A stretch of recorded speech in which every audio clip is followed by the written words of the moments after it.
हमारे पास एक इक्वेशन है जो कि -5x या -5x plus 4y is equal to 20 है। ये हमारे पास इक्वेशन है और हमें इस इक्वेशन के लिए सारे दोनों के दोनों इंटरसेप्ट यानी कि x इंटरसेप्ट और y इंटरसेप्ट मालूम करने। पहला काम हमें ये करना है और दूसरा काम जो हमें करना है गालिबन वो ये कि हमें इसका ग्राफ बनाना है, यानी कि उसको ग्राफ करना है सामने दिए गए ग्राफ पेपर पे।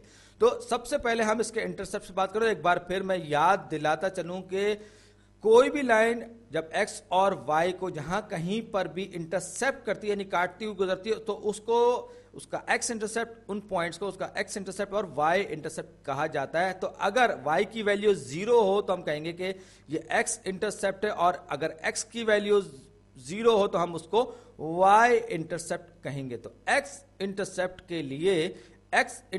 के लिए y का सिफर होना जरूरी है, यानी कि y इज इक्वल टू 0। तो ये जो equation -5x plus 4y is equal to 20 है, तो यहां पर मैं इसकी जगह मैं y को 0 रखूंगा और y इंटरसेप्ट के लिए x का सिफर होना x इज इक्वल टू 0 होना जरूरी है, क्योंकि वो पॉइंट जो है वो y एक्सिस पर कहीं ऊपर या नीचे कहीं मौजूद होगा, लेकिन उसकी x वैल्यू 0 होगी, तो x इज इक्वल टू 0 होना जरूरी है y इंटरसेप्ट के। तो अब मैं बारी बारी इसमें पहले x इंटरसेप्ट मालूम करूंगा और फिर y इंटरसेप्ट मालूम करूंगा और फिर इस स्ट्रेट लाइन को मैं ड्रॉ करूंगा ग्राफ पेपर पे। तो सबसे पहले मैं कहता हूं y इज इक्वल टू 0 के लिए -5x प्लस 4y का मतलब 4 टाइम्स y का मतलब क्या है 4 टाइम्स 0 इज इक्वल टू 20। तो ये 4 टाइम्स 0 जो 0 हो जाएगा, किसी भी चीज को सिफर से जब देते हैं वो सिफर हो जाती है।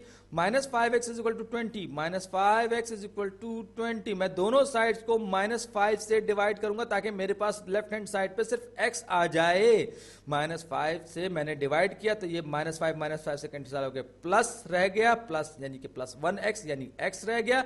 दूसरी साइड में जब 20 को तकसीम करूंगा -5 है तो ये -4 यानी कि x इज इक्वल टू -4 मेरे पास रह जाएगा। तो y इज इक्वल टू 0 की सूरत में x की वैल्यू है -4। तो इसके कोऑर्डिनेट्स क्या होंगे? इसके कोऑर्डिनेट्स होंगे पेयर्ड ऑर्डर्ड पेयर्स की शक्ल में -4, 0।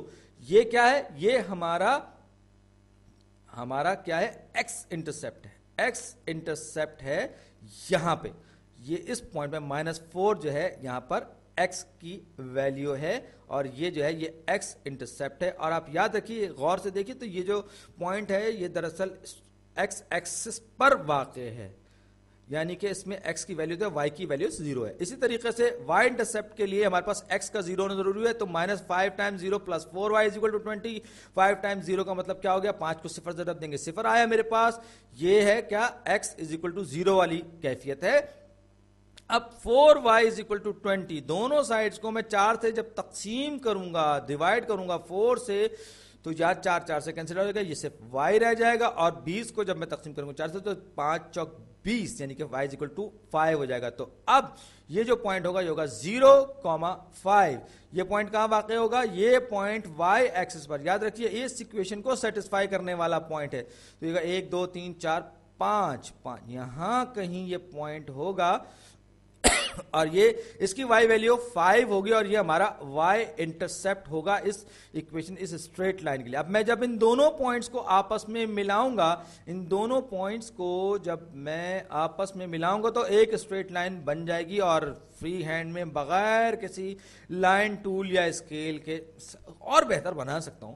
मैं अपनी बेहतरीन कोशिश कर रहा हूं एक स्ट्रेट लाइन ड्रॉ करने की। तो ये इसके x और y इंटरसेप्ट को इस्तेमाल करते हुए हमने इस स्ट्रेट लाइन को ड्रॉ कर दिया। बहुत बहुत शुक्रिया।